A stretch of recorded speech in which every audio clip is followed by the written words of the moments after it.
Magandang araw mga lods. Ayan, dito naman tayo sa hindi ibunan mga lods, sa kawayanan. Ayan. Yan yung mga kawayan na kinuha natin. Ayan, kaya gawa tayo ng bakod mga lods. Ayan. Yan yung unang pag-assemble natin mga ito. Let it, bang, bang. Magandang araw mga lods. Ayan, at dito tayo ngayon sa may likod ng bahay ni Bernard. Yan. Kung makikita nyo yung mga kawayan na yan, ayan, yung pinutol nila na gagawin na yung bakod. Yan, medyo ang oras niyan nasa alas 6 ng umaga. Tapos umulan mga lods. Ayan, umulan dyan, pero naman saglit lang, tapos maya maya tumigil din yan. Ayan, gaya ng sinasabi ko sa inyo na yung pakay natin dyan, gagawa tayo ng bakod mga lods. Yan si Bernard yung tumutulong sa akin. Yun yung matalik kong kaibigan dyan sa lugar namin. Bali yan, bayaw ng bayaw ko. Yan. Si Kuya Ray. Yan si Otol, yan, tumulong din. Yan. Ang mga lods, dahil kawayan, pero kulang pa yan. Yan. Ang ginawa ko dyan mga lods, sabi ni Bernard, dikit-dikitin namin. Sabi ko, wag na kasi maraming kakaining yan, kawayan. Kaya sabi ko di baling 4 lang ang pagitan. Siguro kung medyo may budget pa ako, pagbalik ko uli, bibili na lang ako ng net. Yung kulay green, matibay yun babakuran na lang yan. Tali yung plano natin yun lods, yun nga, pag naitinding natin yan, kaya katapas kami ng ng kawayan, natabas-tabas namin.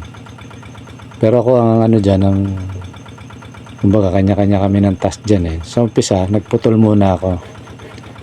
Nung marami na, sabi ni Apong Bernard ako na raw ang magbuo, sila na dyan. Kaya ang task namin, may taga-putol, may taga-sibak, sabihin bibiyakin yung kawayan, tapos may taga-buo. Yan, ako nga yun mga lods. Yan, kaya yan, sana magkasya yung kawayan na yun, dahil yan, ako na yung mag-assemble dyan sana magkasya, kasi sa totoo lang mga lods, mahirap kumuha ng kawayan. Sabi nga kay Bernard nung nasa bahay pa ako sa Quezon City, sabi ko, tabasin mo na, kasi usapan namin pag may pera na, kasi paano yung budget siyempre gagastos ka rin dyan kahit paano. Text kita, sabi ko, pag okay na, para maumpisahan, para yun din naman ang sabi niya, para pagdating mo, sabi niya, nandun na yung kawayan na nahakot na namin, so gagawa na lang tayo, sabi niya. So yun nga yung nangyari. Mapapansin nyo nung pagdating ko, iba kahapon, pagdating ko kahapon, pinakita ko kung saan kumuha ng kawayan. Yan na yan, yung mga kawayan na yan. Tali, sila na yung nagakot niyan Tapos may sabi nga niya, may katulong siyang dalawa. Sabi nga, abutan mo na lang kahit magkano yun. Kaya yun nga yung ginawa natin. Pero siyempre, abutan din natin yan. Siya yung mas pagod siya, diba? Kahit paano. May usapang kaibigan lang, diba? Kaya sabi ko sa kanya, hindi naman kalaki yan, pero tanggapin mo. Kaya sabi ko, pero nakakaya rin, makalot siya Kaya ganyan. Usapang kaibigan lang yan. Totally, yung mga kawayan na yan, sa mga bayaw ko yan. Yan mga lods, hindi ko binili yan. Hiningi ko lang. Kung bibilin mo yan, 100 isa yan mga lods. Ang usapan, 100, ikaw pang kukuha. Kaya di ba, no? Mahirap. Kaya yung mga bayaw ko, salamat din sa kanila kasi natsamba ako na maraming kawayan yan. Naghingi lang ako mga lods ng ano. Kaya yan, babakura natin yan. Yan, habang naglalagari ako niyan mga lods. Babakura natin yan, yung plano natin doon, ganito mga lods. Yung ano, yung sabi, nakaprogram na kasi ako doon eh. Unti-untiin ko na yan na bakuran. Basta sa mga susunod na vlog, makikita nyo na yan mga lods. Siguro isang vlog pa, tapos yung susunod, makikita nyo na yan.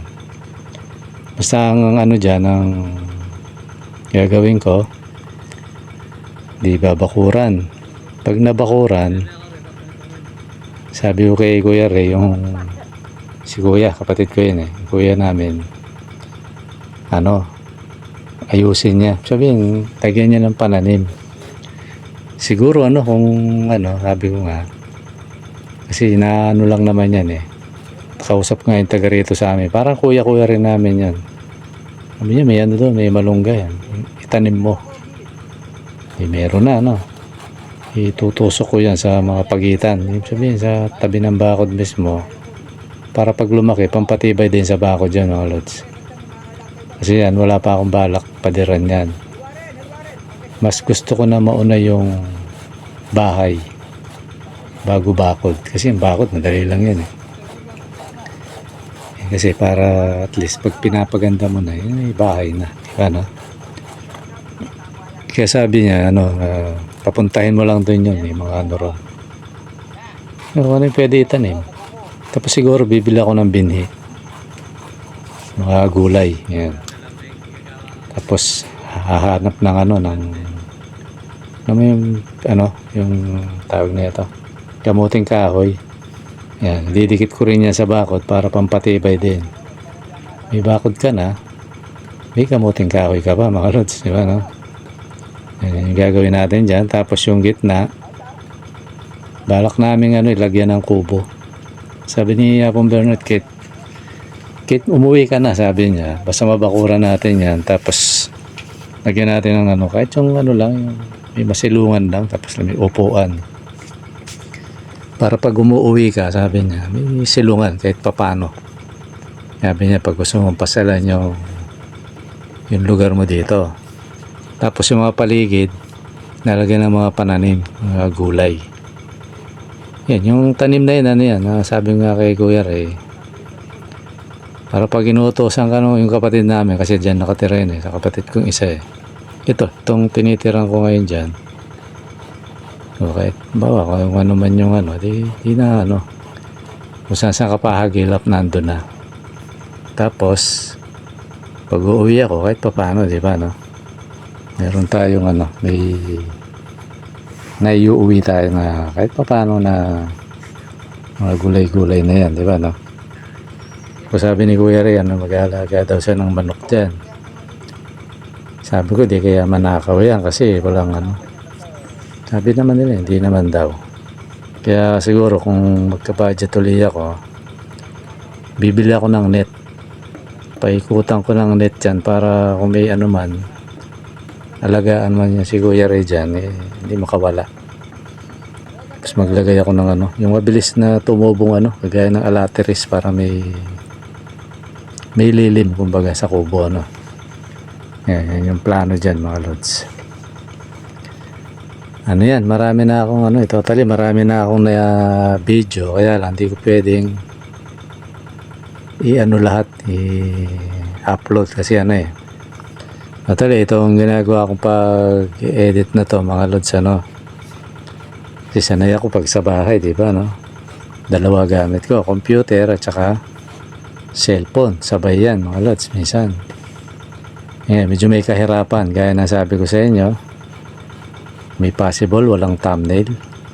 Pamagat lang. Yun na nga yung nangyayari, di ba, no? Kaya ano yun, mga lods, gusto ko lang i-picture sa inyo itong lugar namin. Para pagdating ng araw, dito nyo na ako makikita ng ano, maggagala rito sa lugar na to na pag nagba-vlog tayo. Yan mga lods, yung ano, yung ano natin, buhay natin dito. Tapos mamaya magbubuo na ako niyan mga lods. Yan, abangan nyo, ikat natin to, pakita ko yung kung paano tayo magbuo mga lods. Ito yan mga lods, niready ko na yung ano, kung paano tayo mag-assemble ano. Ayan, yung sinisipat ko muna yung camera mga lods eh. Ayan, muna dyan ako nakapwesto. So ngayon ito papass forward ko para habang nagsasalita ako eh tuloy-tuloy lang gumawa si Bongiorno mga lods ano. So yan mga lods, yan medyo pinas forward natin para ano, yan ano lang naman yung gagawin ko na yan, yung simpleng bakod lang. Yan, totally marami na ako na ano dyan eh, may mga nagawa na ako dyan, yun mga nakasandal. Yan, kita nyo na, bilis gumawa oh. Diba mga lods ano, pang ano lang, temporaring bakod lang para ano, para pagdating ng araw eh kahit pa paano may napupuntahan tayong medyo ano. Tapos siguro doon na rin tayo magpa-vlog pag ano, yung at least ano, kahit pa paano na may area ka na ano, pwedeng i-vlog.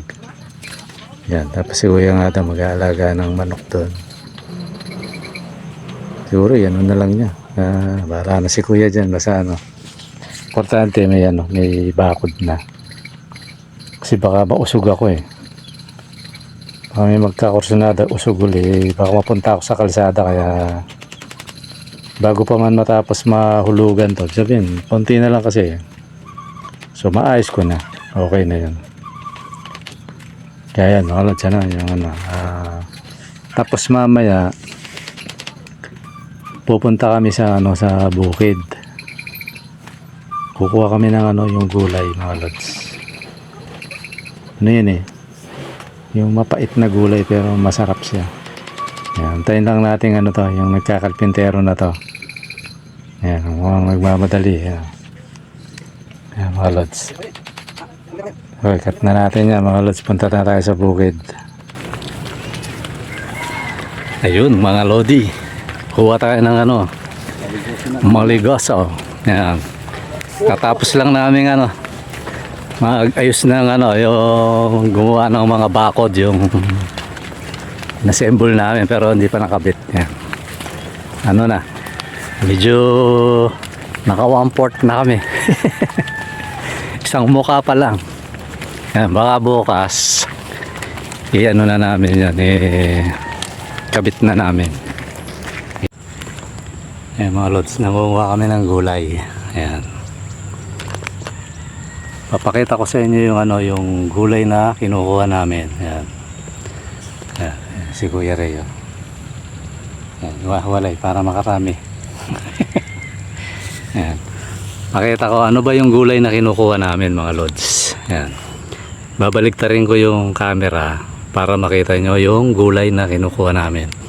Medyo ano na eh, maaga pa, nasa alas 4 pasado lang, pero ano eh, medyo makulimlim kaya madilim. Yan, pakita natin yung ano, ibaliktarin ko lang yung camera mga lods. Yan, yan, Kuya Ray. Tapos ano ba yung gulay na yan? Yan, ayan o, ito lang to. Ayan, kikita nyo to. Ayan o.